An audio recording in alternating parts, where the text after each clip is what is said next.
Hello everyone, welcome to Shastri Swami Dharmaprasad Dasji college.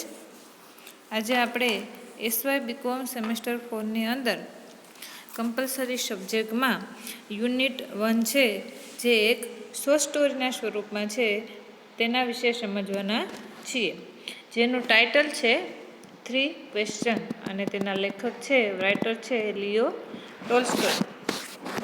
તો સૌપ્રથમ આપણે સ્ટોરીની શરૂઆત કરતાં પહેલાં આપણા જે લેખક છે લિયો ટોલ્સ્ટોય તેના વિશે થોડી માહિતી મેળવીએ. Leo Tolstoy born on 1828 and died on 1910. Leo ટોલ્સ્ટોયનો જન્મ છે 1828માં થયો હતો અને તેનું મૃત્યુ 1910માં થયું હતું. Count Lev Nikolaevich Tolstoy was a Russian novelist regarded as one of the greatest of all time. He is known as a great realistic writer of world literature. His famous works are War and Peace, Anna Karenina, A Confession અને Resurrection. હવે આપણે થોડી ડીપમાં માહિતી મેળવીએ લેખક વિશે. Leo Tolstoy was a great Russian writer. Leo Tolstoy છે એ એક મહાન રશિયન લેખક હતા. He was born on September 9, 1828 and died on November 20, 1910. કે લિયો ટોલ્સ્ટોયનો જન્મ છે એ 9 સપ્ટેમ્બર 1828માં થયો હતો અને તેનું મૃત્યુ 20 નવેમ્બર 1910માં થયું હતું. He wrote great novels, short stories, essays and plays. તેમણે છે એના જીવન દરમિયાન ઘણી બધી નવલકથાઓ, ટૂંકી વાર્તાઓ, નિબંધો અને નાટકો લખ્યા હતા. His major works includes અને તેમની ઘણી બધી એવી કૃતિઓ છે જે વર્લ્ડ ફેમસ છે. તેમાં આ 5 કૃતિઓનો સમાવેશ થાય છે, જેમાં war and Peace, Anna Karenina, the Death of Ivan Ilyich, the Kingdom of God is within you અને 5મું છે રિસરક્શન. તો આ એની 5 જે કૃતિઓ છે એ ખૂબ જ મહત્ત્વની અને ફેમસ છે. લિયો Tolstoy was a man of spirituality and ascetic morality. કે લિયો ટોલ્સ્ટોય છે એ એક એવા વ્યક્તિ હતા કે જે આધ્યાત્મિકતામાં માનતા હતા અને એસેટિક મોરાલિટી એટલે કે એક તપસ્વી અથવા તો સંન્યાસી હોય તે એક નૈતિકતામાં વિશ્વાસ ધરાવતા હોય એવા વ્યક્તિ હતા. He had a deep faith in Christianity and Jesus' teaching. કે તે છે એ ક્રિશ્ચિયનિટી એટલે કે ખ્રિસ્તી ધર્મ અને જીસસના જે ઉપદેશો છે તેમાં ખૂબ જ ઊંડાણ રીતે વિશ્વાસ ધરાવતા હતા. Gandhiji was deeply influenced by Tolstoy spirituality and non violence resistance. કે ગાંધીજી છે એ પણ ટોલ્સ્ટોયની જે સ્પિરિચ્યુઆલિટી છે એટલે કે જેની તેની આધ્યાત્મિકતા છે, પ્રેમ, અહિંસા અને સત્ય તરફ ચાલનારી એની જે દિશા છે, તેનો જે રસ્તો છે એ બાબત અને નોન વાયોલન્સ એટલે કે અહિંસાના જે ઉપદેશો છે એ તરફ ચાલનારા એ વ્યક્તિ હતા. તો એ બાબતથી ગાંધીજી પણ છે ખૂબ જ ડીપલી ઇન્ફ્લુઅન્સ એટલે કે ખૂબ ઊંડાણ રીતે પ્રભાવિત હતા. Tolstoy was nominated for Nobel Prize in Literature every year between 1902 to 1906, and he also received nomination for Nobel Prize for Peace in 1901, 1902 and 1910, but he was never awarded the Nobel Prize. કે Tolstoy છે તેને Nobel price of literature માટે છે એ 1902થી લઈ અને 1906 સુધીના દરેક વર્ષે છે એ નોમિનેટ કરવામાં આવેલા હતા, અને નોબેલ પ્રાઇઝ ઓફ પીસ માટે પણ તેમને 1901, 1902 અને 1910માં પણ નોમિનેશનમાં રાખવામાં આવેલા હતા, એટલે કે નોમિનેટ કરવામાં આવેલા હતા. But he was never એવોર્ડેડ the Nobel price, પરંતુ તેના જીવન દરમિયાન તેમને ક્યારેય નોબેલ પ્રાઇઝ આપવામાં આવ્યો ન હતો. હવે આપણી જે સ્ટોરી છે 3 ક્વેશ્ચન તેને સમજવાની કોશિશ કરીએ.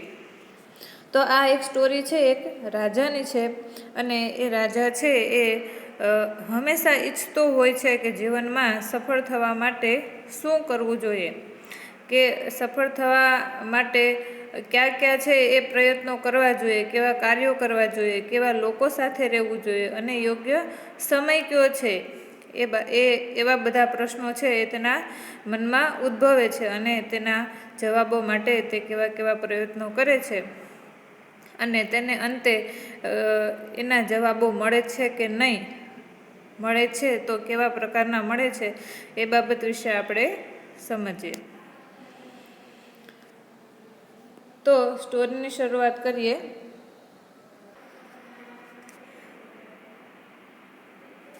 Three question is a famous short story by Leo Tolstoy.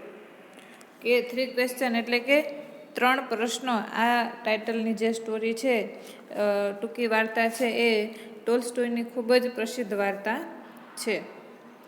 It is a story of king who wanted to be a successful ruler. કે આ એક સ્ટોરી છે એક એવા રાજાની છે કે જે જીવનમાં હંમેશા સફળ શાસક બનવા માગતો હતો. He wanted to know the answer of 3 question. તે છે એ નીચે મુજબ આપેલા છે એ 3 પ્રશ્નોના જવાબ છે જાણવા માગતો હતો. પહેલો પ્રશ્ન હતો કે what was the right time to do something. કે પહેલો ક્વેશ્ચન એ હતો કે જીવનમાં કંઈ પણ કાર્ય કરવા માટેનો યોગ્ય સમય શું છે. Question 2, who were the right people to advise him. અને બીજો ક્વેશ્ચન તેનો એ હતો કે કોઈ પણ વ્યક્તિ છે જેની પાસેથી આપણે સલાહ લેવી હોય તો એવો યોગ્ય વ્યક્તિ કોણ છે, અથવા તો સારો વ્યક્તિ આપણા માટે, અથવા તો જરૂરી વ્યક્તિ કયો છે આપણા જીવન માટે. અને ત્રીજો ક્વેશ્ચન હતો vote was the most important things to do. અને સૌથી મહત્ત્વનું કાર્ય હોય જે કરવું જરૂરી છે અથવા તો કરવું જ જોઈએ તો એવું કાર્ય કયું છે. He declared awards for the people who would give him satisfying answer. અને તે એના રાજ્યમાં છે એ ડિક્લેર કરે છે કે જે પણ વ્યક્તિ છે એના આ ક્વેશ્ચન છે 3 પ્રશ્નો છે એના સેટિસ્ફાઈંગ આન્સર એટલે કે સંતોષકારક જવાબ આપશે તેને તે એવોર્ડ એટલે કે કોઈ પણ રિવોર્ડ અથવા તો ગિફ્ટ ઇનામ આપવામાં આવશે. કે જે તમને ખબર છે કે રાજા મહારાજાઓ છે એ કોઈ પણ બાબતથી ખુશ થતા તો એને કંઈક સોના ચાંદીના સિક્કાઓ અથવા તો કોઈ જ્વેલરી છે એ આપતા. તો અહીંયા રાજા પણ છે એ ડિક્લેર કરે છે કે જે પણ વ્યક્તિ છે આ 3 પ્રશ્નોના જવાબ મને સંતોષકારક રીતે આપશે અને રાજા તેનાથી સેટિસ્ફાઈડ થશે તો એ તે વ્યક્તિને કોઈ પણ રિવોર્ડ આપશે. Many people come and give their answer in different way. કે ઘણા લોકો છે એ તેની સભામાં આવે છે, રાજાના દરબારમાં આવે છે અને પોતાની રીતે યોગ્ય હોય એવી રીતે અલગ અલગ લોકો પોતાના દ્રષ્ટિકોણથી છે જવાબો આપે છે, પરંતુ રાજા છે એ તેનાથી સેટિસ્ફાઈડ થતો નથી.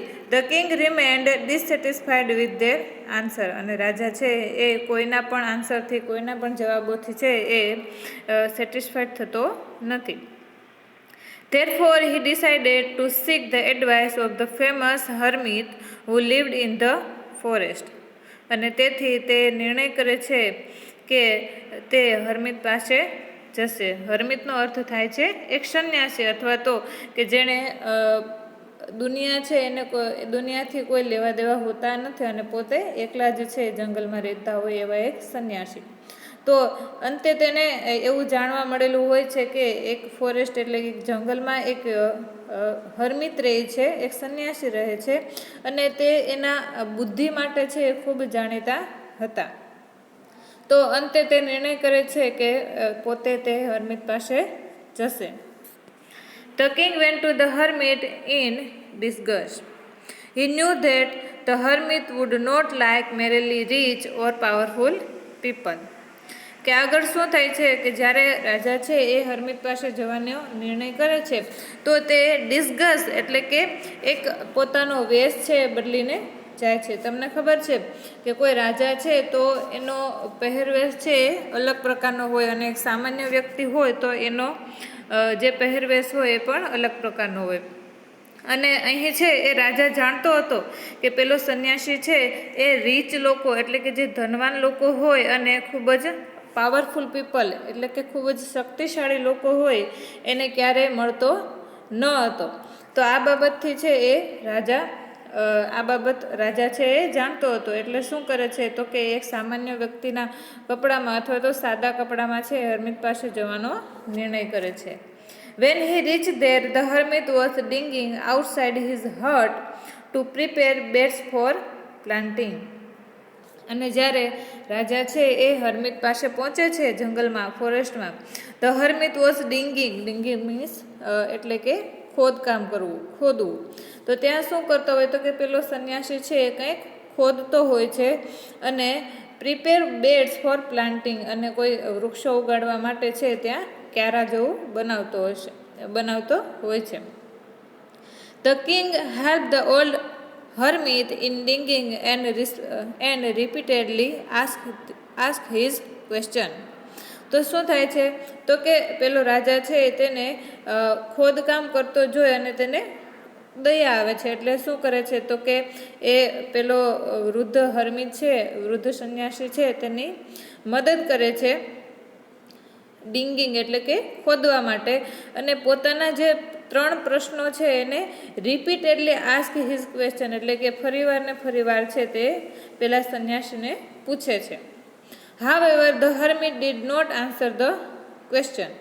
પણ જેટલી પણ વાર રાજા છે એ પોતાના પ્રશ્નો પેલા હર્મિતને પૂછે છે પણ રાજા છે એને પોતાના આન્સરો મળતા નથી. પેલો સંન્યાસી છે તે એકેય પણ ક્વેશ્ચનના આન્સર દેતો નથી. It was then evening and the sun was about to set. અને એ દિવસે છે એ સાંજ પડવાની હોય છે. The sun was about to set અને સૂરજ પણ ઢળવાનો હોય છે. Just then એટલી જ વારમાં છે ત્યાં જ a man who was seriously wounded come here. અને એટલી જ વારમાં છે એક ગંભીર રીતે ઘવાયેલો, વોન્ટેડનો અર્થ થાય છે ઘવાયેલો, કે ખૂબ જ ગંભીર રીતે ઘવાયેલો એક વ્યક્તિ છે ત્યાં દોડતો ત્યાં આવે છે. He was bleeding and then the king nursed him. શું હોય તો કે પેલો વ્યક્તિ છે ગંભીર રીતે ઘવાયેલો હોય એટલે એના પેટમાંથી છે ખૂબ જ સ્ટમચમાંથી ખૂબ જ બ્લીડિંગ થતું હોય, ખૂબ લોહી છે એ વહેતું હોય છે. એન્ડ ધેન ધ કિંગ નર્સ્ડ હિમ, અને કિંગ છે પેલો રાજા છે તેની સેવા કરે છે. The king stayed in the hut of the hermit, and the next day he come to know that the wounded man was his enemy who was wounded by the king's soldiers. શું થાય છે તો કે બીજી સવાર પડે છે, બીજો દિવસ થાય છે ત્યારે પેલો રાજા છે એ જાગે છે ત્યારે એને ખબર પડે છે કે પેલો ઘવાયેલો જે વ્યક્તિ હતો એટલે કે ઘવાયેલો માણસ જે સાંજના સમયે તેની પાસે આવતો હતો અને તેની તેને સેવા કરી હતી, એ વ્યક્તિ બીજો કોઈ નહીં પણ એ તેનો દુશ્મન હતો, કે who was wounded by the king's soldier. અને એ વ્યક્તિને ઘાયલ કોણે કરેલો હતો તો કે રાજાના સોલ્જર્સ એટલે કે રાજાના જે સૈનિકો હતા તેણે જે વ્યક્તિને માર્યો હતો. કારણ કે એ પેલો ઘવાયેલો વ્યક્તિ હતો એ રાજાને મારવા માટે આવતો હતો અને એ બાબતની રાજાને ખબર ન હતી. In fact, the man had planned to kill the king, but the king saved his life. પરંતુ હકીકતમાં શું થાય છે તો કે the man had planned to kill the king. કે પેલો વ્યક્તિ હતો એ રાજાને મારવાની યોજના કરીને આવેલો હતો, પરંતુ રાજા છે એ પેલા વ્યક્તિની જાન બચાવે છે, એટલે કે એનું જીવન બચાવે છે. The wounded man told the king that he was ready to be his servant, but the king made peace with him and returned his kingdom which he had usurped. શું થાય છે તો કે ધ વોન્ડેડ મેન ટોલ, કે પેલો જે ઘવાયેલો વ્યક્તિ છે એ આ બાબતથી પ્રભાવિત થઈ જાય છે કે હું જે વ્યક્તિને મારવા માટે આવેલો હતો, જેનું મૃત્યુ કરવા માટે આવેલો હતો, એ વ્યક્તિએ જ મારું જીવન બચાવ્યું છે. તો આ વાતથી પેલો છે એ ઘવાયેલો વ્યક્તિ હતો એ પ્રભાવિત થાય છે અને કહે છે રાજાને કે he was ready to be his servant, કે તેનો સેવક બનવા તૈયાર છે. But the king made peace with him, પરંતુ રાજા છે એ તેને સેવક બનાવતો નથી અને તેમની સાથે શાંતિનો પ્રસ્તાવ રાખે છે અને તેની સાથે મૈત્રી કરે છે.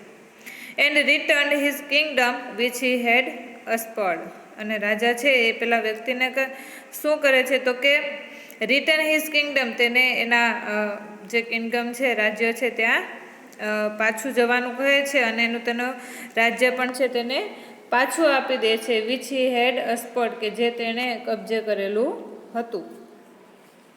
The king decided to return home, but before going he repeated the 3 questions to the hermit.